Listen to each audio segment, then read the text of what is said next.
The trial of Ahsoka Tano over the murder of Letta Termond was among the pivotal events that led Anakin to lose faith with the Jedi Council, who had turned their back on his Padawan. This anger and distrust also extended to Admiral Tarkin, as not only was he the lead prosecutor against Ahsoka, but he also pushed for the penalty of death if she were to be found guilty. This resentment among the two continued into the early years of the Galactic Empire, with Darth Vader ultimately getting revenge on Tarkin over what he did to his former Padawan. It was during the early months of the Empire when Tarkin's son, Garrosh Tarkin, had gone missing. Garrosh was a recently promoted admiral of the Imperial Navy and had been sent to the Atoan system to eliminate the growing insurgency there. This mission ended in a failure, with Garrosh believed to have been captured by the enemy. Despite Tarkin's initial protest, Emperor Palpatine assigned Darth Vader to retrieve his son.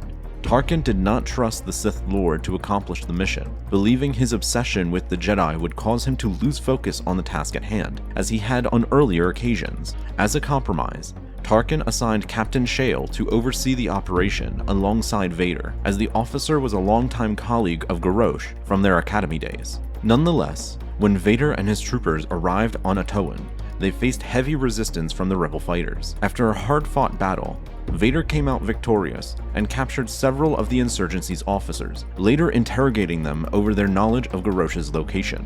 Around this time, Emperor Palpatine contacted his apprentice to learn about his progress. In their conversation, Palpatine reminded Vader over how important this mission was, as Tarkin was vital to his expanding empire, and that his talents as a ruthless leader could not be undermined over the loss of his son. However, Vader had other plans in mind for Garrosh. He wanted to kill the man as revenge, so he began to argue to his master that doing so would simply amplify Tarkin's devotion to crushing the enemies of the Empire, by making him believe his son was killed by the insurgents who had captured him. Palpatine agreed with this new plan, and gave his apprentice permission to carry it out. As Vader proceeded, he was soon ambushed by Imperial troopers under the command of Captain Shale.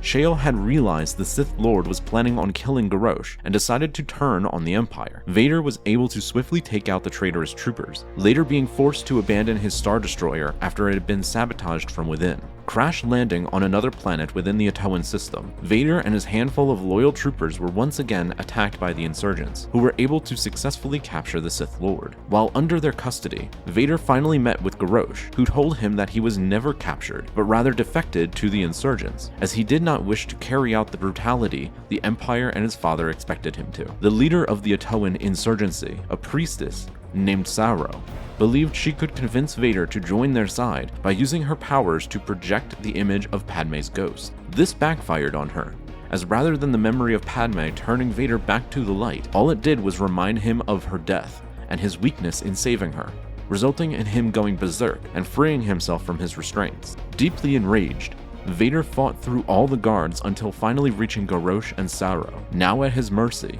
the two desperately attempted to get him to see reason, but Vader was far too distraught from the visions of Padme he had seen, so much so that he used the Force to bring down the entire labyrinth they were in on top of themselves, as an attempt to take his own life over the sins he had committed and self-hatred over losing Padme. Vader, of course, survived this collapse, later being rescued by the Empire a few days later. Everyone else had died, including Garrosh, with Tarkin being fully convinced that the insurgents were the ones that killed his son. Therefore, Tarkin went on to commit a genocide within the Atoan system, establishing himself as a true brutal leader that Palpatine wanted him to be, while on the other hand, Vader got his revenge and gave Tarkin a taste of the pain he himself felt when Ahsoka left him at the Jedi Temple years earlier.